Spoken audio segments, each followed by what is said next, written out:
Hari ini Komisi 10 DPR menggelar rapat dengan sejumlah klub sepak bola tanah air terkait dengan pembukuan PSSI dan ancaman sanksi FIFA di gedung DPR Senayan, Jakarta Selatan. Dan untuk informasi selengkapnya kita langsung bergabung bersama reporter Erik Himawan dan juru kamera David Sibarani langsung dari gedung DPR Senayan.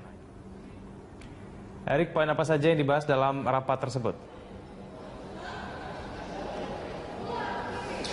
Ya, Egan, memang ada beberapa hal yang dibahas antara pertemuan pimpinan DPR, yaitu Wakil Ketua DPR Fahri Hamzah dan Ketua Komisi 10 yaitu Teguh Rifki Harsya dengan Persipura, dan mereka menganggap bahwa pembekuan dari PSSI oleh pihak Menpora ataupun Imam Nahrawi itu dianggap terlalu berlebihan, dan ini akibat pembekuan ini banyak sekali dampak yang terjadi saat PSI saat ini dibekukan. Ya, sementara itu Egan dan pemirsa, bahwa untuk Komisi 10 sendiri sudah melakukan rapat beberapa kali terkait pembekuan PSSI ini. Ya, memang salah satunya itu terjadi pada Selasa kemarin, tanggal 26 Mei 2015. Ya, memang hasil dari rapat Komisi 10 itu bahwa mendesak Menpora untuk mencabut SK tentang pembekuan dari PSSI. Ya, sementara itu pemirsa, tadi juga hadir dari perwakilan Persipura dan mereka menganggap bahwa pembekuan ini sangat merugikan untuk Persipura sendiri. Memang saat ini Persipura sendiri dapat memasuki semifinal dalam Piala AFC yang digelar beberapa waktu yang lalu. Egan. Ya, Erik, lalu kemudian rekomendasi apa yang disampaikan dari pimpinan Komisi 10 dalam rapat tersebut? Ya, memang tadi ada beberapa rekomendasi dari Ketua Komisi 10, yaitu Teguh Rifki Harsya. Mereka mengemukakan bahwa Menpora ataupun Imam Nahrawi harus segera mencabut dari SK pembekuan PSSI. Memang ini salah satunya berdampak besar dari pemain sepak bola di seluruh Indonesia. Dan ini juga berdampak terhadap image dari sepak bola di Indonesia sendiri terhadap perhimpunan sepak bola yaitu FIFA. Ya, sementara itu dampak lainnya adalah saat ini concern dari Wakil Ketua DPR Fahri Hamzah, bahwa mereka menyebutkan bahwa ini adalah sangat concern. Kemarin juga Presiden Joko Widodo juga menyinggung kasus ini di Facebooknya, bahwa Presiden Joko Widodo menganggap bahwa Menpora Imam Nahrawi harus terus melanjutkan dari pembekuan PSSI ini. Namun hal ini dituding sebagai dalang terhadap pembekuan PSSI saat ini, ya, dari Komisi 10 sendiri, dan Wakil Ketua DPR harus segera mencairkan ataupun mentarik SK dari pembekuan PSSI karena merugikan banyak pihak. Egan. Ya, baik, terima kasih Erik laporannya. Demikian laporan langsung Erik Himawan dan juru kamera David Sibarani dari gedung DPR Senayan, Jakarta Selatan.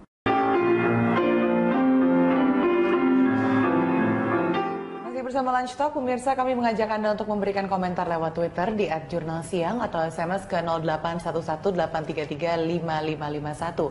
Anda juga bisa menelepon saat siaran kami berlangsung lewat nomor 021-52-900-308 atau 021-52-900-311. Iya, kita lanjutkan dialognya ya. Tadi kita tertinggal pada saat kita membahas adu nilai sampai bisa hasilnya bagus, prestasi jalan di dalam sekolah juga di luar sekolah jalan. Nah, terus saya ingin tanya nih, kapan mainnya? Apakah ada waktu tetap untuk bermain gitu, yang merasa ada me time-nya begitulah gitu? Kalau me time-nya sering, kayak me time ya pasti kayak sendiri apa semua pasti justru lebih sering gitu. Lebih sering. Tapi kalau main sama temennya gimana? Main pasti main, biasanya Jumat sore pulang sekolah biasanya main. Jadi tetap ada waktu untuk itu ya. Karena kan tadi Eros sempat cerita TV aja jarang nyala di rumah. Kalau TV aja jarang nyala, sempat nggak punya pacar dulu waktu remaja? Dulu malas banget. Aku paling malas mikirin pacar karena kalau sekarang lebih malas lagi karena udah profesional, udah lebih sibuk lagi. Karena lebih susah lagi, ya. Jadi ya pacar kan harus yang kayak gitulah kayak. Ribet ya. Iya, Ini kan Aira udah 20 tahun ya, jadi dia mungkin sudah bisa menjawab sesuai dengan kondisi saat itu. Hatinya. Isi hati. Nah ini kalau Ibu Jiska kan putranya baru 15 tahun, dan terus semuanya dia gimana? Kan dia pasti keinginan untuk bermainnya juga ada begitu, tidak hanya belajar atau ekskul saja. Iya. Tetap dia main dengan teman-temannya, terutama teman sekolahnya. Tapi selain itu, olahraganya dia itu juga membuat dia senang gitu. Jadi dia fun kalau dia melakukan kegiatan itu. Jadi ya main sama teman-teman, dan pada saat dia melakukan kegiatan olahraga ya dia juga fun, bermain menurut dia. Jadi justru kegiatan-kegiatan ekskul itu buat dia sebagai sarana untuk dia menyalurkan energinya dan juga sekaligus bermain. Iya.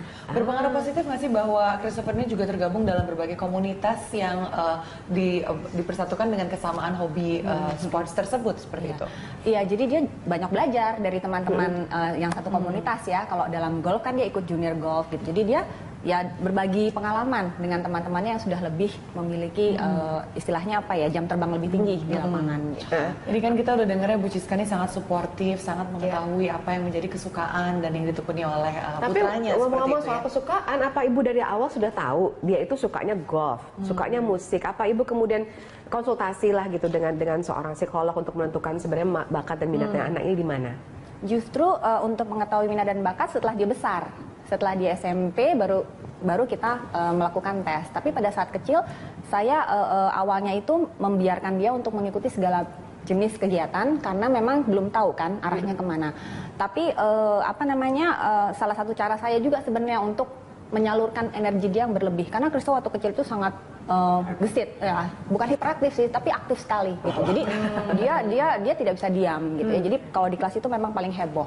Nah, salah satu caranya menurut psikolog harus coba disalurkan energinya itu apa saja yang dia suka gitu. Jadi olahraga tenis, bola, berenang, Jadi dan lain biarkan dia sebagainya. memilih sendiri. Iya, sampai akhirnya pada saat dia sudah besar dia tahu bahwa oke, saya mungkin lebih cocok maunya yang ini gitu. gitu. Kalau Aira dulu bisa akhirnya suka sama jet ski, apa karena memang sudah dari kecil ya di settingnya seperti itu sama orang tua? Enggak, pas kecil dikasih papa ngasih jet ski, terus go-kart, motocross sama ATV. Sempat ada beberapa pilihan Iya, ya. itu untuk yang mesin.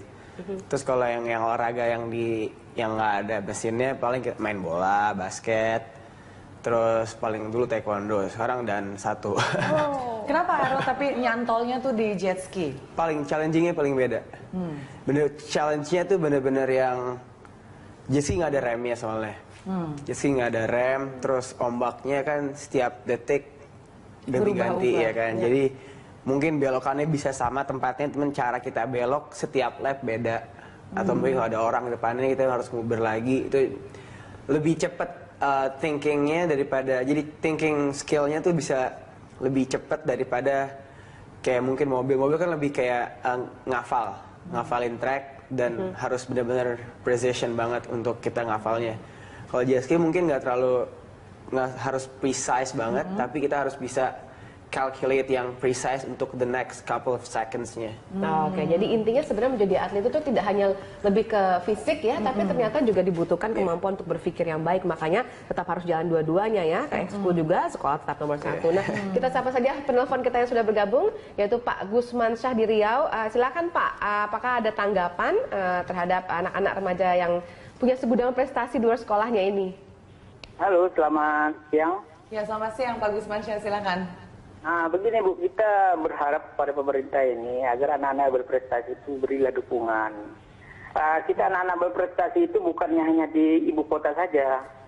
Seperti di daerah, di provinsi-provinsi itu kan harus kita apresiasi juga. Sehingga seperti kita contoh di luar negeri itu seperti nggak usah jauh-jauh seperti negara tetangga aja deh, Malaysia atau Singapura, anak-anak berprestasi itu memang harus dicari gitu loh. Sehingga anak berprestasi itu ada itu di daerah, bukannya di kota saja. Ya. Nah, begitu maksud kita supaya pemerintah kita ini memperhatikannya semuanya Ibu. Hanya itu Ibu, terima kasih banyak Bu. Baik, terima kasih Pak Gusman Syah. Ya, ini memang poin yang sangat menarik juga ya, karena nggak semua orang kemudian terekspos dengan berbagai pilihan ini, atau mungkin ditemukan oleh pihak-pihak yang sebetulnya bisa membantu dan memberikan katakanlah beasiswa dan sebagainya gitu ya. Kalau kita ngomong soal sponsorship gitu ya, atau dukungan, Aira sendiri gimana pengalamannya? Apakah cukup mendapatkan endorsement dan dukungan dari scene lokal atau selalu di luar? Di luar pasti dapat. Di sini BNI udah support cukup lama, udah 5 tahun lebih. Terus dari ya kayak Yamaha itu kan aku emang dari sana Tapi juga. kalau dari pemerintahnya sendiri, tadi kan juga dibilang kan dukungan dari pemerintah, kata Pak Gusman. Pernah nggak ada Pernah nggak apresiasi ada ya? seperti itu? Pemerintah itu dukung kalau emang lagi ada namanya multi event. Multi event tuh kayak misal kita ngomong Asian Games atau SEA Games. Kalau jet ski ada di Asian Beach Games.